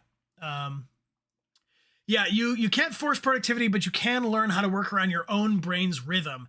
I saw that there was some things about like, I lose productivity over the course of the day. Mm-hmm. If that's the case for you, like it is for me, I usually stack my more mental focused tasks earlier in the day. Yeah. And then I feel a kind of relief when I get to the middle of the day where I'm like, ooh, all the heavy lifting's done. Now I just got to go like do stupid stuff. Yeah. And I really like if the second half of the day can be like, go pick up the thing at the post office, go get groceries or whatever. Like simpler tasks are better for me later in the day. Mm-hmm. But some people might want to wake up and kind of like warm up to their day. And then by the evening, they're like, all right, I'm going to sit down and I'm going to really get this done. So it's to thine own self be true. What we really encourage with you all is to look at yourself and what do you know about yourself, and use that.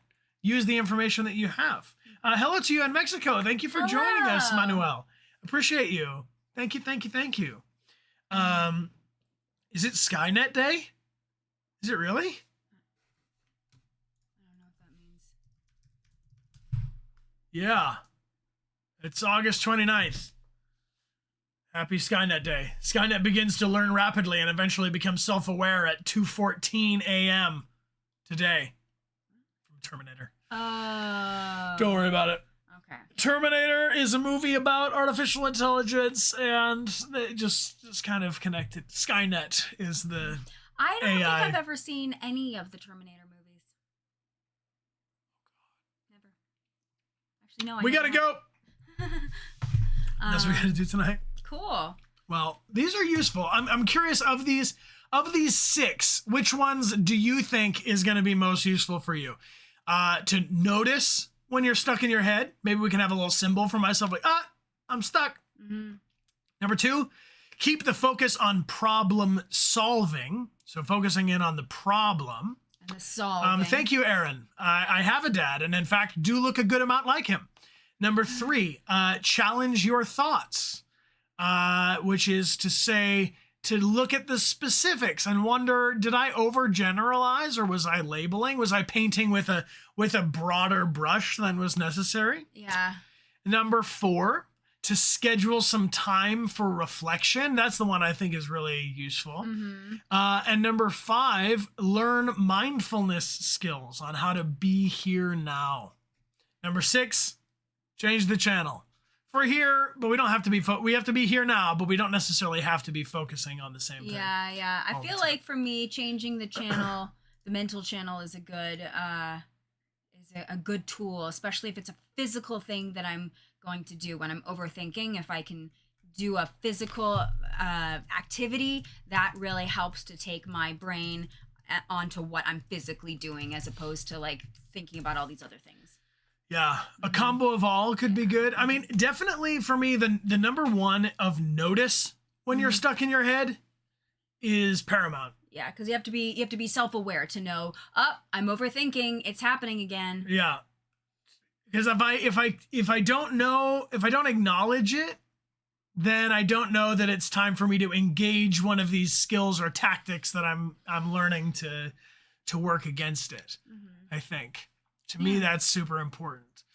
Nice. I will also find myself sometimes being upset about something, or ruminating on something, or stuck on a worry about something. And I'll like literally feel myself push away better, nicer thoughts that would lead me to like a more peaceful day, and be like, no. I'm busy ruminating and holding on to this negative thought.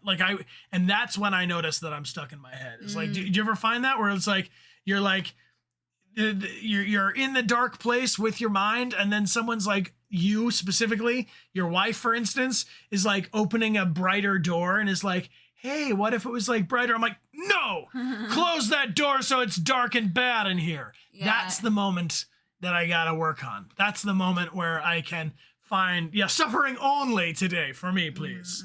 So maybe you have your own version of that, or how you sense it in your body that you're getting overthinking. Like maybe if you're overthinking, your hands become very active, or maybe if you're overthinking, you're tapping your foot or something. Or if someone's talking to you and you're not hearing, and you're like, what? Oh, I'm sorry, what? Can you repeat that? It's like you're in your own little world, Yeah, exactly. Like that's what happens with me. So for me, that's the good mammal conversation is getting me to get stronger recognition for that moment. Speaking of recognition, we should talk about what we should talk about next. Good mammal. Yeah. So just for clarity, we're going to do the next 2 streams are going to be good mammal streams. And then I have some family coming to visit me. So we'll have 2 more good mammal streams, and then there'll be a week off. And then we'll come back to Tuesday streams. And that's going to be in the middle of September. I'll keep you posted, but we need 2 more topics at least. So shout out. Let's look at what are our top 2 topics. And then we may play a few games on a Tuesday for a little while, and then come back to Good Mammal to kind of like just give it a little ebb and flow, not to overthink it, right? To change the channel up a little bit. One game that's been recommended a lot is Kingdom Hearts. So Amelia and I right now are thinking about how a lot of you wanted us to play Kingdom Hearts over the weekend, and how maybe Kingdom Hearts could be a good kind of chill thing. And then we could keep the conversation. We can keep the same kind of vibe, but maybe with that. So hit me with some options, Amelia, and let's do a poll. All what are you seeing? What are you seeing repeat itself? I'm seeing anger management. Okay. I'm seeing about dealing with change. Okay. The creative process. Ooh, okay. I'm seeing body image, sleep, physical care. So maybe we can take sleep and put that into like physical care of nutrition, exercise, like taking care of our bodies. Okay. Anger issues. I got room for like 1 more maybe, because if we spread them too thin, then the one that wins has like 4%. Procrastination. Woo! We'll do procrastination later. Okay. Now do I look like a dad? God, it's like the one. Look, sometimes hair come out of the face. Yeah, it's true. For all of us, I'll have you know. Hey, Manuel, thank you so much for the sub. Thank you for the vibes. Thank you. Look, I'll be so clean shaven next stream, you guys. You won't even recognize me, or you'll recognize me. Maybe I'm gonna grow a beard out all of a sudden. Poll? I'm gonna grow. Let me just look at my own lack of a beard. Here we go. 6 options. All right. What are we gonna study? What do we discuss? Typo 1, if you're interested in discussing anger management. Type 2, if you're interested in talking about the creative process, how to get creative, how to get those juices going. Type 3, if you want to talk about dealing with change. Number 4, if you want to talk about body image, how we see ourselves. Number 5, if you want to talk about sleeps and the various sleeps and physical care, taking care of our bodies. And 6, procrastination, talking about doing it later or putting things off. And Yoshida Ruki. Hey, Yoshida, thank you so much. Let's talk about Yoshida Ruki, MVP and up. Thank you very much. Thank you so much, Yoshida Ruki. You've shown a lot of love on today's stream, and I hope this is very helpful for many of you. And if you got a gift sub from Yoshida, please be sure to thank them and check out the starter kit. This will show you around our channel. I like a good sleeps. This is an interesting split. I mean, I really think all this stuff is connected. I think it's just every time we talk about it, it's like we can't talk about one of these things without talking about some of the other ones too. All right, it seems that anger management, procrastination, and creative process are the highest ones right now, with body image coming in a close 4th. So maybe we do a runoff. Runoff? Okay. A couple more seconds. 5, 4, 3, 2, 1. Wait, hold on. I'm going to write down the ones just so that I don't forget. Anger. I got it. Procrastination. Anger management and creative process.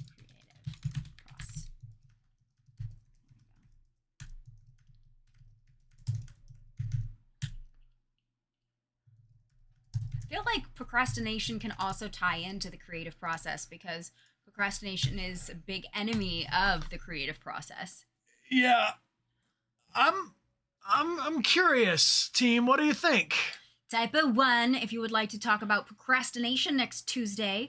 2 if you want to talk about the creative process, how to get those juices going. Or 3 for anger management, how to deal with our anger.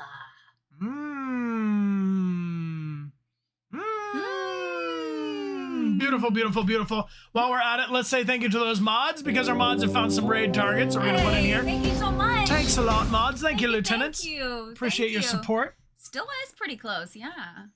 All right. Split. Well, if you have a strong opinion, now is your time to let us know what should we talk about next Tuesday. Ooh. All right. 5, 4, 3, 2. Should we do another runoff between the top 2, which is creative procrastination and creative process? Sure. Yeah, let's do it. We got time. Okay, let's do it.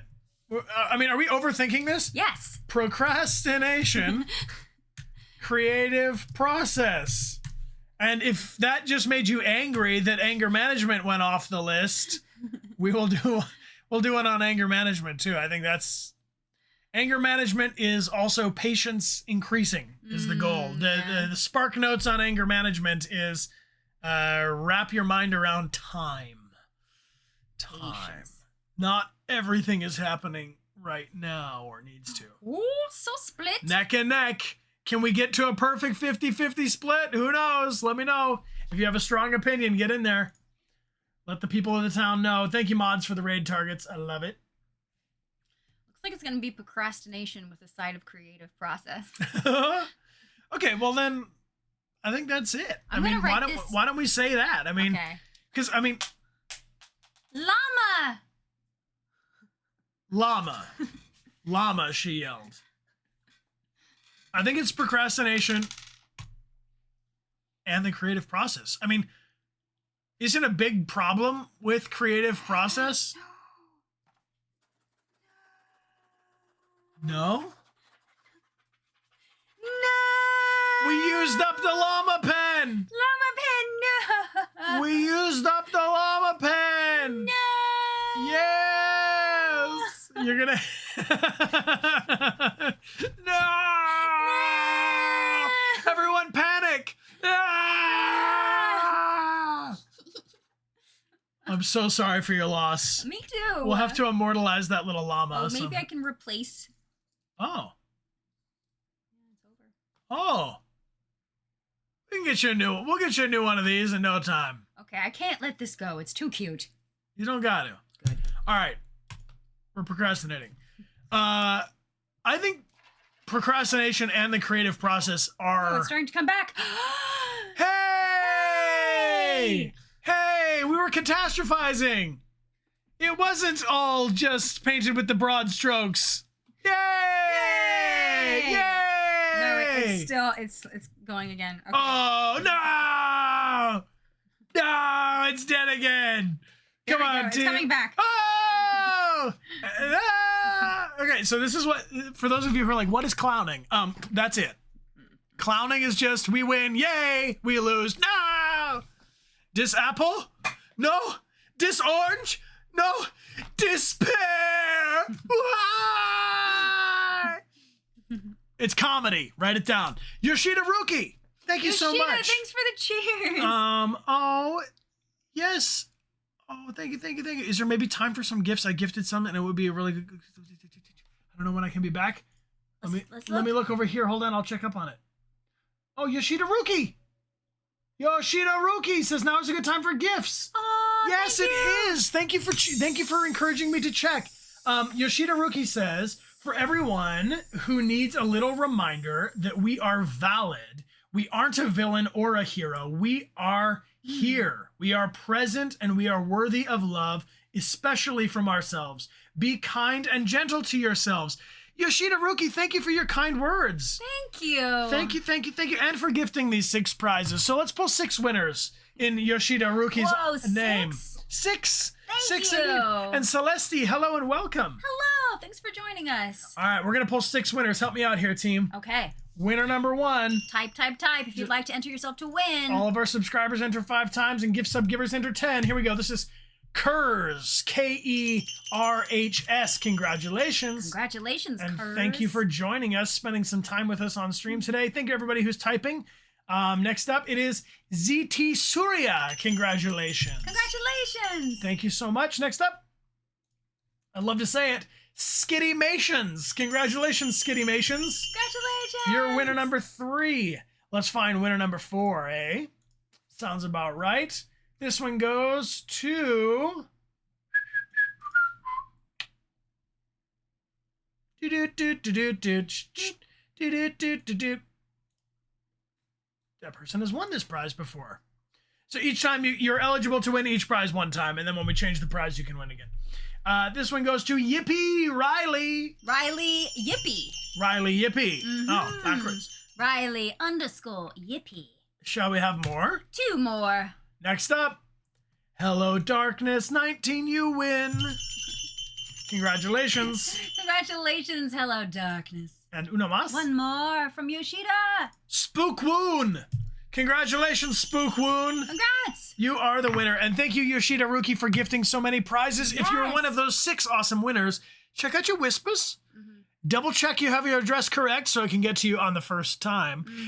Thank you for this wonderful stream, and the message also goes for you. Oh, thank you so much, friend. Oh, thank you, Yoshida Ruki. I really much appreciate you. I'm curious, friends. What's something that that really stuck out to you today? Is there a certain what's the takeaway? Yeah. What rose to the surface? What was the cream of this cheese? What was the cream of this cheese? Yeah. What was the cream of this? Cream of this cheese. You don't have to answer that. Don't answer that question. Don't answer that question. Don't think outside of your designated time. Yeah, so having a designated time to let yourself... Look, I'm outside of my hour of thinking. I don't do more thinking now. Shut it down. Have a designated thinking time is a nice idea. Yes. That there are many types of overthinking. That there's not just one. There's many ways we can get caught in that A lot trap. of flavors of overthinking. Yeah, everyone's thinking about cream cheese. I'm sorry. I'm sorry. Not all thoughts are true. Not all thoughts are true. Your feelings are valid, but that doesn't mean they necessarily have to control your thoughts, I think is where we're headed with that. Yeah. Lorita26, thank you for using your Prime. If y'all have Amazon Prime, by the by, you can link it to Twitch for a free subscription with exclamation point free in the chat or the panel down below. That you can combat overthinking. It's not something you just have to accept. Yes, it's a skill that we can use and get better and better at it. Just like this, we can move up the skill tree. I think I would love to make a good mammal skill tree someday. I think that would be real cool. That would be real cool. Could be very useful. Yeah. Beautiful. I really appreciate you all being so active and discussing with us. And I want to say big thanks to you for taking some time for yourself today. So pat yourself on the back. You did something good for yourself. You took good care of yourself today. The options of where to raid are, number 1, a little to the left. Number 2, they're playing music live. Ooh. And number 3, Sea of Stars. So if you have a preference of where we head over, we're going to teleport to another stream together and show some love. And thank you again, mods, for finding these awesome targets. Also, if you have any games that are like especially chill or like cozy, good vibe games, please drop us a recommendation with exclamation point games into the chat. Or if you have games that are super not chill, you could let us know as well. But we would love to know what kind of games you'd like us to see. You'd like us to play on stream. Yes, and thank you, Chrono Wizard. Appreciate you joining. Thanks for sharing some amazing vibes. You're welcome to watch the VODs anytime, and of course, we are uploading them to our YouTube as we go, so if you'd like to catch up on some of the past ones, let me look real quick what are the ones that are up on our YouTube, but I think we've got like 4 or 5 of them up so far. We have, for Good Mammal, we've put up self-care, overcoming loneliness, overcoming burnout, setting boundaries, what is ikigai or our purpose, and grateful primates, and understanding emotions. So 1, 2, 3, 4, 5, 6, 7 of them are up. Oh wow! And we've done 10. Yeah. So a big thank you to everybody who's checking out those VODs, and feel free to share them with a friend. If you got a friend who's like stuck and they're like, I feel so overwhelmed and burned out, maybe share the burnout one with them and see if it's helpful. Yeah. And we'll see you next Tuesday for procrastination with the side of creative process. Yes. Here's our upcoming schedule. Our next stream scheduled is going to be on Friday. We're playing Overwatch 2 with our subscribers. If you've got your notifications turned on, it's very likely we pop on for a little extra Overwatching throughout the week. If you want to join for a bonus stream, my guess is maybe Wednesday will be the best time for that. Maybe. Yes. And on Saturday, we continue Control. On Sunday will be the finale, probably, of Uncharted Drake's Fortune. Super cool. All right, we're going to go to some playing music. Let's go hang out with some music playing on stream. Nice. I love it. Thank you. Overwatch after overthinking. Yeah, that wasn't lost on us. Yeah, indeed. You don't think we overthought of that?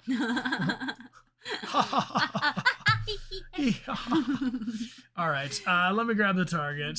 Here we go. Thank you, Mod. So this is Eliza. Thank you so much for the gift sub group hug. Hey, thank you, Eliza. Thank you for the love. Thank you. Thank you. Sending you a lot of love. And okay, I got the target here.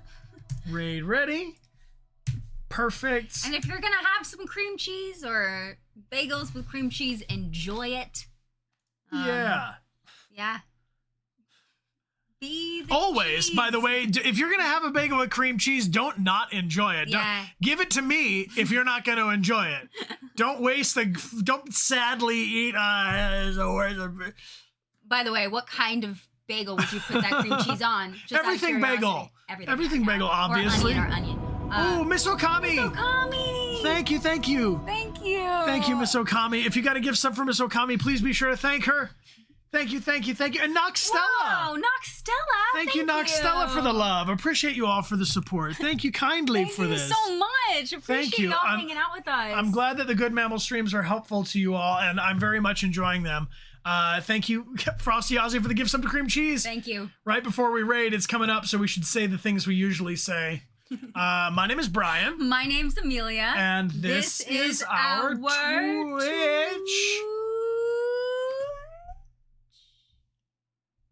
What?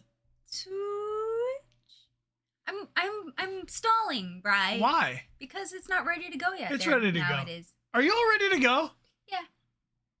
I gotta go eat some bagels and cream cheese right now. Honestly, I'm out. I know. Let's get going on this raid. Everybody get some snacks. We'll see you Friday, if not sooner, for some Overwatch. Appreciate you all hanging out with us. 3, 2, 1.